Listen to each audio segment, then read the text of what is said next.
अक्सर माँ बाप जो हैं वो परेशान रहते हैं अपनी बच्चियों के नसीब को लेके। बिल्खुसूस जिनके घरों में बेटियां जवान हैं, वो पहले उनकी जो टेंशन होती है वो ये होती है कि बच्चियों की शादियां कहाँ पे करें। ठीक है, क्योंकि आजकल के दौर में अच्छे लोगों का मिलना बहुत मुश्किल है। ठीक है, और वैसे भी जिसने बेटी पैदा की हो लोग उसे मुजरम समझते हैं। ठीक है, जिसने बेटी पैदा की, जिसने बेटी ब्याही हो वो मुजरम है। ठीक है, तो अल्लाह गारत करे ऐसे लोगों को।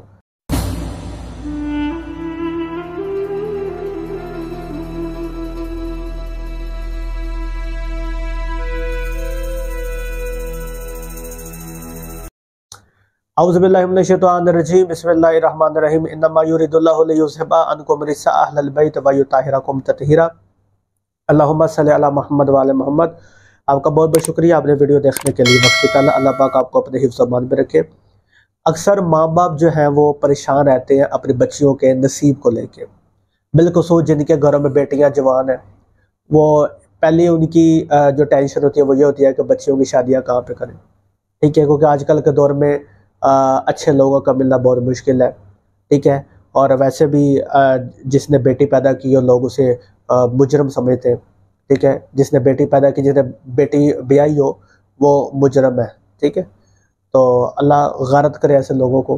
तो बहरहाल माँ बाप जो है वो बहुत ज़्यादा परेशान रहते हैं कि भाई हमारी बेटियां जवान हैं तो अच्छे घर के अंदर उनकी शादी हो जाए, लड़का अच्छा कमाता हो, उसके साथ ससुर सारे घर वाले अच्छे हो, हमारी बेटी के ससुराल में इज्जत हो, उसके नसीब अच्छा हो, उसके नसीब में मुकद्दर में दौलत हो, सुख हो। ठीक है, घर का सुख हो, बच्चों का सुख हो, ससुराल का सुख हो। ये हर माँ बाप की ख्वाहिश होती है और हर लड़की की भी यही ख्वाहिश होती है। ठीक है, तो जो घर गृहस्थी वाली नेक खानदानी बच्चियां, मैं उनकी बात कर रहा हूँ। ठीक है, लिबरल लड़कियों की मैं बात नहीं कर रहा हूँ। अच्छा, तो माँ बाप को यही होता है कि भाई हमारी बच्चियों का मुकद्दर नसीब कैसा हो। और ऐसा भी है कि लड़कियों की एज गुजर रही है, 35-35 साल की हो गई है, उनको लेता कोई नहीं, उनकी शादियां जो है वो नहीं हो रही, बेचारे खूबसूरत नहीं है, किसी के गुर्बत का मसला है, वो दहेज नहीं दे सकते। ये दुनिया के मैं आपको बता रहा हूँ हालात। अल्लाह सब बच्चियों के नसीब जो है वो अच्छे करे। मैं तो सब अपनी बेटियों और अपनी बहनों के लिए दुआ गो। तो बात यह है कि अगर वो भी बैठी हुई बच्चियां, उनकी शादियां वगैरह नहीं हो रही, कोई किस तरह मामला है, तो वो भी ये अमल करे। अगर आपकी बच्ची जवान है, उसकी भी शादी होने वाली है, तो माँ बाप परेशान है कि हमारी बेटी का मुकद्दर नसीब कैसा होगा, उसका शानदार मुकद्दर हो, शानदार नसीब हो, उसको ससुराल का सुख मिले, यानी जो भी माँ बाप की रिक्वायरमेंट्स होती है अपनी बेटी को लेके, तो उनके लिए भी वो ये अमल करे। बच्ची का नसीब ऐसा बदलेगा और बच्ची के सितारे इतने अरूज पे जाएंगे इंशाल्लाह। बच्ची का शादी भी ख़ानदानी घराने में होगी। ठीक है, उसका शोहर इंशाल्लाह आपको बहुत ज़्यादा अमीर भी मिलेगा, खूबसूरत भी मिलेगा, अच्छे अखलाक का मालिक भी मिलेगा, उसके ससुराल वाले भी उसको अच्छे मिलेंगे। ठीक है, और अल्लाह बेहतरीन उसका नसीब कर देगा, सदका मोहम्मद वाले मोहम्मद का। और अगर किसी की शादी नहीं हो रही, किसी वजह से कुछ जादू टोने का मसले मसाइल भी है, या कोई भी कोई रुकावट है, एज गुजरी है, गुर्बत है, कुछ भी मामला है, तो इंशाल्लाह अल्लाह पाक ऐसे सबब बनाएगा कि किसी अच्छे ख़ानदान के अंदर, किसी अच्छे घर के अंदर बच्चे की शादी हो जाएगी। कोई ना कोई सबब अल्लाह ज़रूर बना देगा। यह तजर्बाशुदा अमल है। और ये जो हम बुज़ुर्ग थे ना, बुज़ुर्ग हमारी नानियाँ दादियाँ, बुज़ुर्ग जो जिनको मरे भी 70-70 साल हो गए, वो ये अमल किया करती थी। आजकल के दौर में लोगों को क्या पता। पहली बात तो माँ बाप और बच्चियों की शादियां करते हैं, बच्चियां खुद ही कर लेते हैं, मम्मा आपको क्या पता हो। ठीक है, आराम से बच्चे कह देते हैं।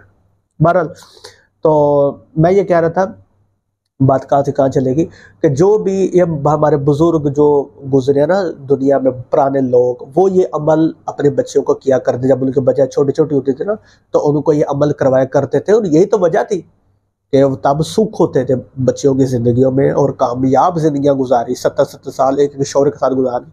आज आप देखें हर घर में तलाक है, 3-3 दिन बाद तलाक, 1-1 हफ्ते बाद तलाक, अस्तगफुरुल्लाह, तुम्हें 4-4 बच्चों की माएँ तलाक। ठीक है, अल्लाह माफ़ करे। और ससुर, कभी लड़की की गलती तो कभी लड़की के शौहर की गलती, तो कभी लड़की के ससुराल वालों की गलती। तो ये कुछ भी मतलब मामला तो है तो ख़राब ना। तो इस वजह से आप अपने अगर बच्चों का मुकद्दर बुलंद करना चाहते हैं, अपने बच्चों का नसीब बुलंद करना चाहते हैं, तो ये अमल करें। इस अमल करने के बाद आपके बच्चे का मुस्तकबिल बहुत शानदार हो जाएगा इंशाल्लाह। ठीक है, तो आपको फिर कोई परेशानी की बात नहीं रहेगी इंशाल्लाह अपने बच्चों को लेके। उनकी शादियां भी होंगी, अच्छे घरों में होंगी, उनको बहुत अच्छे ससुराल वाले भी मिलेंगे। करना क्या है, अमल की तरफ लेके आ रहा हूँ। ये अमल मखसूस है, आप ये किसी और महीने में नहीं कर सकते, ठीक है। ये अमल मखसूस है सफर के महीने में, यानी सफर के महीने के अलावा आप किसी और महीने में अमल नहीं कर सकते, ठीक है। ये सफर में करना, साल में एक मरतबा करना है, और जिंदगी में भी एक मरतबा करना, बार बार नहीं करना। जिंदगी में भी एक मरतबा करना है, साल में भी एक मरतबा करना है, एक बच्चे के लिए। अगर लड़की खुद करे तो ज्यादा बेहतर है, नहीं तो माँ अपने बच्चे के लिए कर सकती है, कोई मुश्किल नहीं। लड़की खुद करे तो ज्यादा बेहतर है। अच्छा, करना क्या है, यकम सफर से ये 14 दिन का अमल होगा, 14 डेज का अमल है, ठीक है, 14 दिन का अमल है। और अब मैं नाम लूँ तो जो जो भी वीडियो देखे तो सर झुका के एक मरतबा जरूर पढ़े। ये अमल है तवस्सुल बीबी फातिमा कुबरा सलामुल्लाह अलैहा का, ठीक है। ये सैयदा का अमल है, 14 दिन का अमल है, ठीक है। आपने करना क्या है, बाजार से आपने एक मिट्टी का चिराग ले आना है, मिट्टी का आपने चिराग ले आना, छोटा बड़ा को मुश्किल नहीं, ठीक है, ले आए आप। किसी भी परचून की दुकान से या पंसारी की दुकान से ना आपको सूखी मेहंदी मिल जाएगी। मेहंदी होती है ना, मेहंदी वो जो लगाते हैं हाथ पे दूल्हा दुल्हन वाली मेहंदी, सूखी मेहंदी आपने बाजार से ले, बनी बनाई नहीं लेके आनी। मैं आपको बताता हूँ उसकी वजह क्या है। एक होता है ना वो बनी बनाई मिल जाती है, वो नहीं लेके आनी, सूखी मेहंदी लेके आनी। मेहंदी आपने खुद बनानी है, ठीक है। आप किसी भी पंसारी की दुकान से, परचून की दुकान से आप मेहंदी ले, ठीक है। इतनी मेहंदी लेंगे 14 दिन तक चिराग कर, इतनी सी डलेगी, ज्यादा नहीं, ठीक है। 14 दिन आपको बचाइए, चिराग एक ही रहेगा, मेहंदी आपको 14 दिन के लिए इतनी वो आपने बना के बीच में चिराग के अंदर लगानी है, ठीक है। मैं बताता हूँ आगे तरीका क्या। आपने बाजार से जो आप मेहंदी ले, वो सूखी मेहंदी जो है उसमें पानी डाल के उसको आपने गीला, मतलब वो जो एक्टिवेट कर लेना, मेहंदी बना लेना, औरतों का आता है, ठीक है। वो मेहंदी आपने बना लेनी है थोड़ी सी प्याली के अंदर, ठीक है। इतनी बना ले कि जो है ना वो 14 दिन तक जो है ना वो मतलब चल सके काम, और थोड़ी सी बरकत भी रहेगी। ये 14 दिन के इसके अंदर वो जो होती है ना खुश्क हो जाती है, अकड़ जाती है, वो नहीं होगी, ठीक है। उसके अंदर एक नमी रहेगी, ये मैं आपको बताता हूँ। नहीं तो आप जब चिराग करने लगे थोड़ा सा बीच में डालते रहेंगे तो वो एक्टिवेट रहेगी, ठीक है। इसमें कोई मुश्किल वाली बात नहीं। 14 दिन के लिए आपने बना लेनी है, कितनी है कि 14 दिन तक आपका वो काम हो सके। आपने मेहंदी एक्टिवेट कर ली, अब मेहंदी एक्टिवेट करके ये यकम सफर को हमने काम करना, ठीक है, जो सा भी दिनों को मुश्किल है। आपने अब गौर से सुनिएगा मेरी बात, ठीक है। आपने वो जो मेहंदी एक्टिवेट किया आपने वो अपने पास रख लेनी है। उसके ऊपर आपने एक मर्तबा, ठीक है, एक मर्तबा सूरह यासीन पढ़नी है। कब पढ़नी है, कैसे पढ़नी है, मैं आपको बताता हूँ। वो जो मेहंदी आपने बनाई है, उस मेहंदी को आपने एक चिराग लेना है, चिराग के अंदर आपने उस मेहंदी को लगा देना है। वो जो चिराग होता है ना जिसके अंदर फलीता रखते हैं, अंदर की साइड पे उंगली के साथ ना आपने जो है वो लगा, बहुत अब ज़्यादा भरना भी नहीं, बस नॉर्मल आपने उसको कवर कर देना है। चिराग को लगा देना, एक फलीता आ गया आपने उसको लगा देना, उसके ऊपर आपने ऑयल डालना है। ऑयल कौन सा डालना है, चमेली का तेल डालने ज़्यादा बेहतर, खुशबू वाला तो नहीं तो कोई सा भी तेल डाल सकते हैं, कोई मुश्किल नहीं, ठीक है। आपने वो अपने पास वो रख लेना है। जब वो चिराग आपने वो बना लेना, भी जलाना नहीं, उस मेहंदी वो जो आपने चिराग के अंदर मेहंदी आपने डाली उसके ऊपर आपने एक मरतबा सूरह यासीन शरीफ पढ़नी, ठीक है।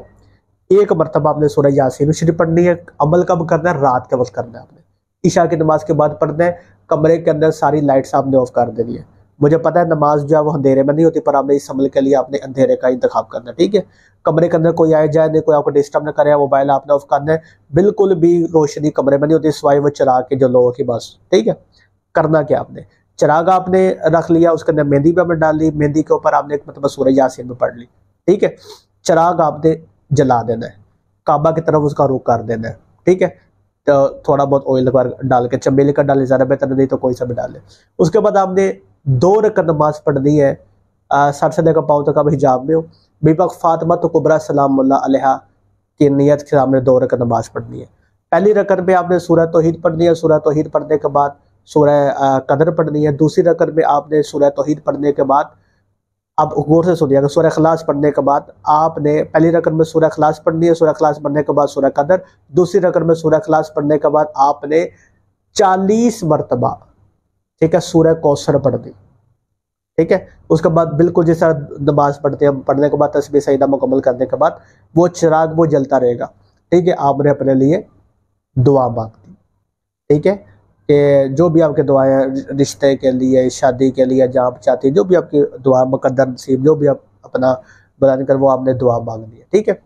बस दूसरे दिन भी आपने इसी तरह वो मेहंदी निकाली, ठीक है, मेहंदी वो जो आपने बनाई वो मेहंदी निकाली, ठीक है, या रोजाना आप थोड़ी थोड़ी बना लिया करें, मेहनत या एक मतलब बना के 14 दिन के रख लें।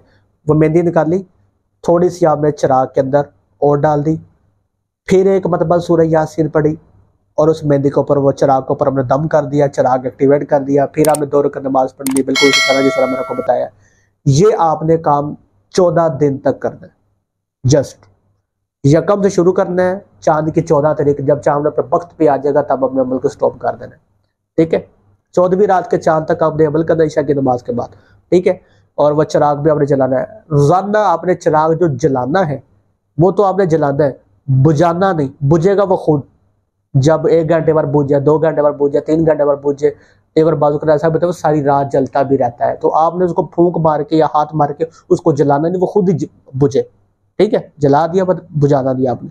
अच्छा, 14 दिन तक आपने अमल करना है। रोजाना मेहंदी बीच में डाल के सूरह यासीन भी आपने पढ़नी है, ठीक है। और उसके बाद ईशा की नमाज के बाद आपने 2 रकात नमाज भी फातिमा कुबरा सलामुल्लाह अलैहा पढ़ने।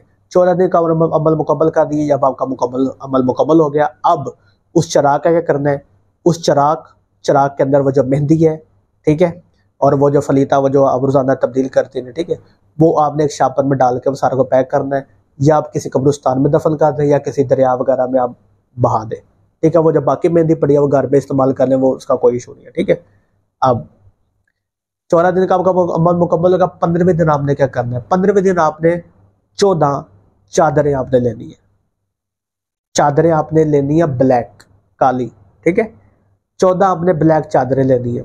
ये आपने 14 चादरें जो है वो किसी मजलिस में, किसी बेज़ादारी में, किसी 14 सैयदजादियों को आपने चादरें दे देनी, बीबी फातिमा कुबरा सलामुल्लाह अलैहा के नाम की 14 चादरें।